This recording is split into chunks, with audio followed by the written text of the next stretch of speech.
belts and parachutes, all the guns of the forces. Get ready. Airborne from skies up to in the blue. Coming, make your jumps and take your bows today. Let's go, put on your boots, your jumping boots, your parachutes, get all those gliders ready to attack today.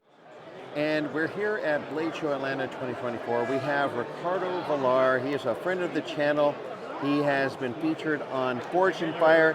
And do some research on Ricardo because he's also doing things with Forged in Fire in Central and South America. This man has a lot going on. But we're here to talk about today is this beautiful Bowie knife in his hands. Ricardo, can you tell us about this knife? Yes, this is a kind of experience that I'm doing with Doug Mercada. Doug Mercada, everybody knows, he's a tactical guy, okay? And I'm a big fan of the American history and a big fan of James Black. So I do teach at Arkansas. It is Old Washington, Arkansas, the city where James Black, if you're not familiar with James Black was the guy who made the Bowie knife for Gene Bowie. Go to Alamo and everybody knows Gene Bowie. Gene Bowie's an American hero. But James Black was the guy who made the cape for the hero. So then this is the original size of the James Black Bowie #1. And that is the size of the handle that he made on his knife, and the knife that is at a museum in Arkansas. So if you notice, this handle here is not aligned, it's a little bit up coming to this situation. And this is the way the Bowie #1 were made. So it's a kind of, we think, okay, it's a kind of weird because you go to the wrong direction. But no, if you think they used to work with the knife upside down, so it makes this angle perfectly aligned to your arm. And they used to use flange. So they have more idea on that than nowadays. We do have other kind of martial arts. But on that age, people coming from Europe, and in about 1800s, it was just after 1832, it was just after the Louisiana was bought. So they have a lot of French people with French influence how to flange. So this is the idea to use. The other thing that they can use is the Italian or Portuguese grip. That means you're gonna put your index finger in front of the guard, so you can immediately gain more angle to this tip right here. And playing with all these stories and playing with all these things, we decided to use a tactical blade on it. So this tip right here will be 100% aligned. So that's kind of a buoy with a tanto-like tip. With a tanto tip. So that means you actually have 2 points. You have a point there, and you have a point there. Exactly. So you can use this knife exactly, and it's very well balanced. So you have the balance right here. Okay.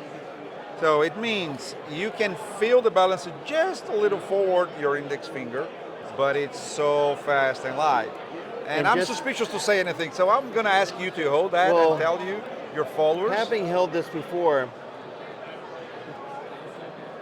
this is lighter than you can even imagine. A featherweight. Now this isn't the knife that you're going to go out there and make your camp with.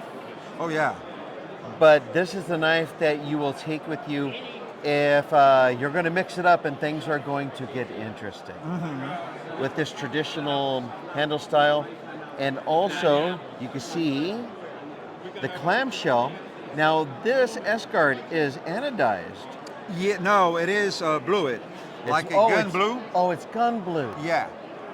So the only reason you can see it's that blue is because I didn't let go so deep on the bluing. So when I saw that nice color, I decided to stop right there. It's eye-catching. Yes. And this is a 4140, the same steel that make guns and gun barrels.